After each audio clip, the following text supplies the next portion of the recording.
പ്രവാചകന്മാരെയും അപ്പസ്തോലന്മാരെയും അയക്കും. അവരിൽ ചിലരെ അവർ പീഡിപ്പിക്കുകയും കൊല്ലുകയും ചെയ്യും. ആദ്യ മാതാപിതാക്കളായ ആദത്തിന്റെയും ഹവ്വായുടെയും അരുമ സന്താനങ്ങളായിരുന്ന കായേൻ കർഷകനും ആബേൽ ആട്ടിടയനുമായിരുന്നു. മനുഷ്യ മനസ്സിന്റെ അഗാധതയിൽ ആണ്ടുകിടക്കുന്ന അസൂയ എന്ന വിഷവിത്തിന് വളമിട്ട് പകയാക്കി വളർത്തി നിരപരാധിയായ ആബേലിന്റെ കഴുത്തറുത്ത് നിർമ്മലമായ ഭൂമിയിൽ ആദ്യമായവൻ മനുഷ്യന്റെ രക്തക്കറ പടർത്തി. ആദ്യ കൊലപാതകത്തിന് സാക്ഷിയായ ദൈവം കായേനോട് ചോദിച്ചു, നിന്റെ സഹോദരൻ ആബേൽ എവിടെ? എനിക്കറിഞ്ഞുകൂടാ, എന്റെ സഹോദരന്റെ കാവൽക്കാരനാണോ ഞാൻ? ഈ ഒരൊറ്റ മറുചോദ്യത്തിൽ വിറങ്ങലിച്ചു പോയ ദൈവം അവനെ മണ്ണിൽ കഠിനാധ്വാനം ചെയ്ത് വിയർപ്പൊഴുക്കി ഉപജീവനം നടത്തുന്നതിനായി ഭൂമിയിലേക്ക് അഴിച്ചുവിട്ടു.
ഇച്ഛാശക്തി കൊണ്ട മനുഷ്യൻ ഭൂമിയിൽ മണ്ണിനോട് മല്ലിട്ട് സ്വൈരവിഹാരം നടത്തി അവൻ തന്റെ ആഗ്രഹത്തിനും അപ്പുറത്ത് സുഖലോലുപതയിൽ മാത്രം ഒഴുകി ജീവിക്കുന്നു. ഏതൊരാപത്യത്തിലും തങ്ങളെ കാത്തു പരിപാലിക്കുന്ന ദൈവപിതാവിനെ അവഗണിച്ചും അവഹേളിച്ചും കൊണ്ട് രാജാവെന്നോ പ്രജയെന്നോ വ്യത്യാസമില്ലാതെ വിഗ്രഹാരാധനയിലും ലൗകിക സുഖങ്ങളിലും മനുഷ്യൻ ആത്മനിർവൃത്തി അടഞ്ഞു.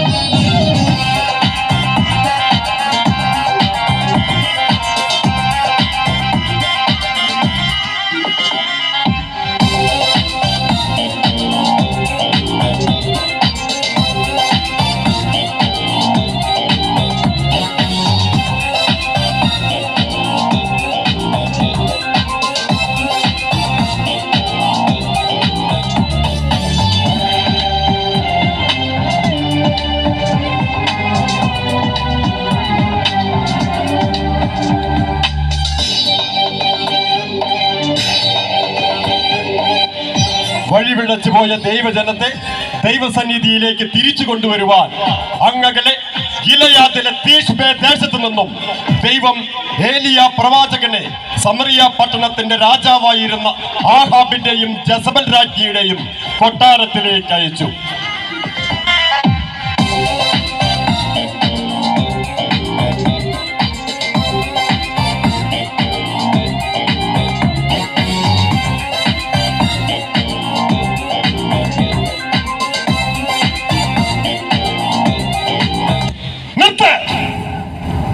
എന്റെ ദൈവപിതാവിന്റെ കൽപ്പനകൾ ധിക്കരിച്ച് ദൈവകോപവും ദൈവശാപവും ഏറ്റുവാങ്ങുന്ന ശപിക്കപ്പെട്ട ജനതയെ നിങ്ങൾക്ക് ദുരിതം. മോശ തുടങ്ങി നിരവധി പ്രവാചകന്മാർ ഈ മണ്ണിലേക്ക് അയക്കപ്പെട്ടിട്ടും സന്മാർഗത്തിന്റെ പ്രകാശം നിങ്ങൾക്കായി തെളിയിച്ചു തന്നിട്ടും ദൈവകോപം മഹാമാരിയായും പ്രളയമായും വരൾച്ചയായും പകർച്ചവ്യാധിയായും നിങ്ങൾക്കിടയിൽ നാശം വിതച്ചിട്ടും നിങ്ങൾ മനസ്സിലാക്കുന്നില്ലേ? ദൈവകോപത്തിൽ നിന്നും ഓടിയകലുവിൻ, ദൈവസന്നിധിയിലേക്ക് തിരിയുവിൻ. ഏലിയ, ഏലീശ, ഏശയ്യ, ജെറമിയ തുടങ്ങി സക്കറിയ, മലാക്കി വരെ എണ്ണമറ്റ പ്രവാചകന്മാരെ ഭൂമിയിലേക്ക് അയച്ചിട്ടും വഴിപിടച്ചു പോകുന്ന മാനവ ജനതയെ പാപഭംഗിലമായ ഈ ലൗകിക ജീവിതത്തിൽ നിന്നും നിത്യരക്ഷയുടെ സ്വർഗീയ നാട്ടിലേക്കുള്ള പാത തെളിയിക്കുവാൻ സ്വർഗപിതാവായ ദൈവം തമ്പുരാൻ തന്റെ പ്രിയപുത്രനെ, അതേ തന്റെ ഏകജാതനെ ഇതാ വിണ്ണിൽ നിന്നും മണ്ണിലേക്ക് അയക്കുന്നു.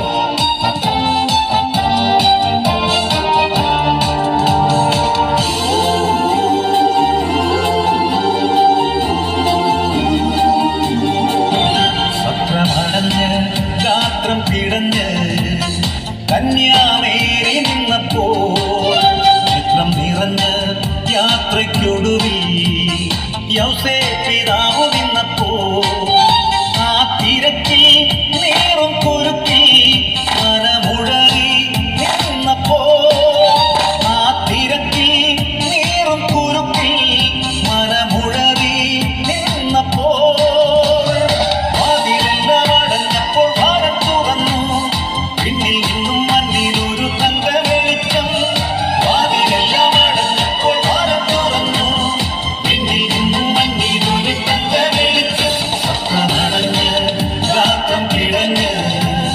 കന്യാമേറി നിന്നപ്പോൾ ചിത്രം നിറഞ്ഞ് യാത്രയ്ക്കൊടുവിൽ യൗസേപ്പിതാവു നിന്നപ്പോൾ മ്ലേച്ഛാധിഷ്ഠിതവും അധാർമികതയും നിറഞ്ഞ മാനവരാശിയുടെ മുൻപിൽ നിത്യരക്ഷയുടെ വാഗ്ദാനം സ്വന്തം ജീവിത ശൈലിയിലൂടെ പ്രകടമാക്കി കൊടുത്തിട്ടും സന്മാർഗത്തിന്റെ സദ്വചനങ്ങൾ ഗിരിപ്രഭാഷണങ്ങളായും ഉപമകളായും മനുഷ്യന്റെ കർണപുടകളിൽ ആവർത്തിച്ചുരിയാടിയിട്ടും ആ നിത്യജീവനെ, രക്ഷകനെ കല്ലെറിയുകയും തുപ്പുകയും ചമ്മട്ടി കൊണ്ടടിക്കുകയും അവസാനം ആബേലിന്റെ രക്തമൊഴുകി കുതിർന്ന മണ്ണിലേക്ക് ആ ദിവ്യരക്ഷകന്റെ ചുടുനിണം സമ്മിശ്രമാക്കിക്കൊണ്ട് മനുഷ്യവംശം ആ വലിയ പാപഭാരവും ചുമന്ന് ഇന്നും ജീവിച്ചു പോരുന്നു.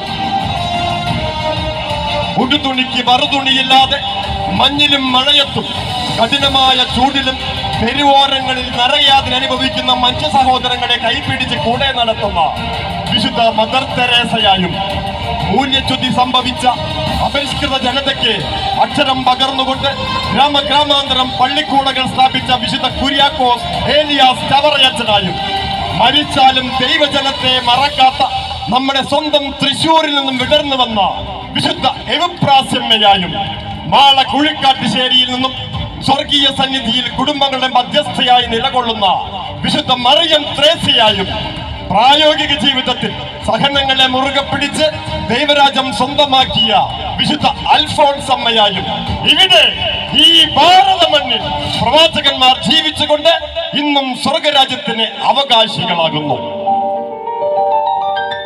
അതിർവരമ്പുകളില്ലാതെ തന്റെ ജനത്തെ അനന്തമായി സ്നേഹിക്കുന്ന തന്റെ പ്രിയജനത്തിന് ദൈവരാജ്യത്തിലേക്കുള്ള പാതയൊരുക്കുവാൻ കാലഘട്ടത്തിന്റെ ആവശ്യമെന്നോണം അജപാലന ദൗത്യവുമായി മങ്ങാട് ഇടവകയിലേക്ക് കടന്നു വന്ന കർത്താവിന്റെ പ്രിയപ്പെട്ട ദാസന്മാർ father Paul Pallissery, father Antony Chirayan, father Sebastian Arakkal, father James Kavalakkad, father Augustine Mangalam, father George Mangalan, father Jose Punnoliparambil, father James Farokkaran, father Johnson Pulikottil, father Raphael Maliyamma, father Johnson Ainikkal, father Chacko Cheravathur, father Paul Arikkad, father Joy Muringatheri, father Jose Konikkara, father Cyriac Mandumpala, father Daveed Vithayathil, father Peter Manimalakandam, father Jacob തച്ചറാട്ടിൽ.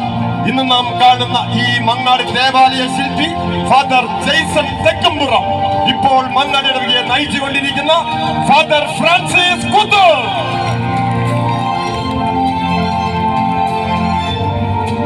ലോകാരംഭം മുതൽ ചൊരിയപ്പെട്ടിട്ടുള്ള സകല പ്രവാചകന്മാരുടെയും രക്തത്തിന് ആബേൽ മുതൽ ബലിപീഠത്തിനും വിശുദ്ധ സ്ഥലത്തിനും മധ്യേ വെച്ച് കൊല്ലപ്പെട്ട സഖറിയ വരെയുള്ളവരുടെ രക്തത്തിന് ഈ തലമുറ ഉത്തരം പറയേണ്ടി വരും. അതെ, കർത്താവായ യേശുക്രിസ്തു പറയുന്നു, ഈ തലമുറയോട് അത് ഞാൻ ആവശ്യപ്പെടും. അങ്ങനെ അറിഞ്ഞോ അറിയാതെയോ ഈ ദൈവജനം പൗരോഹിത്യത്തിനെതിരായി ചെയ്തിട്ടുള്ള മുഴുവൻ നിന്ദാപമാനങ്ങൾക്കും മാപ്പ് ചോദിക്കുന്നു. അളവറ്റ നന്ദിയോടെ അതിലുപരി ആത്മാർത്ഥമായ സ്നേഹത്തോടെ അവരുടെ ദിവ്യപാദങ്ങളിൽ ഞങ്ങൾ ഏറെ എളിമയോടെ ശിരസ് നമിച്ചു കൊള്ളട്ടെ. ഈ ആധുനികതയുടെ ലൗകിക ഭ്രമങ്ങളിൽ പെടാതെ പുത്തൻ തലമുറയുടെ വൈരുദ്ധ്യാത്മക പ്രത്യയശാസ്ത്രങ്ങളിൽ കാലിടറാതെ തികഞ്ഞ ആത്മനിയന്ത്രണത്തിൽ ദൈവ പരിപാലനയിൽ ദൈവജനത്തെ നയിക്കുവാൻ ദൈവത്താൽ നിയോഗിക്കപ്പെട്ട നമ്മുടെ നവവൈദികൻ ബഹുമാനപ്പെട്ട ഫാദർ ജിജോ തറയിൽ നമുക്ക് ദൈവത്തോട് നന്ദി പറയാം, ഒരുപാട് സന്തോഷിക്കാം, നമുക്കൊത്തൊരുമിച്ച് ആർപ്പുവിളികളോടെ കരഘോഷം മുടക്കാം. സ്നേഹ ബഹുമാനപ്പെട്ട ജിജോ അച്ഛ, അങ്ങേക്ക് മങ്ങാട് ഇടവകയുടെ പ്രത്യേകിച്ച് തിരുക്കുടുംബം യൂണിറ്റിന്റെ 1000 സ്നേഹാശംസകൾ.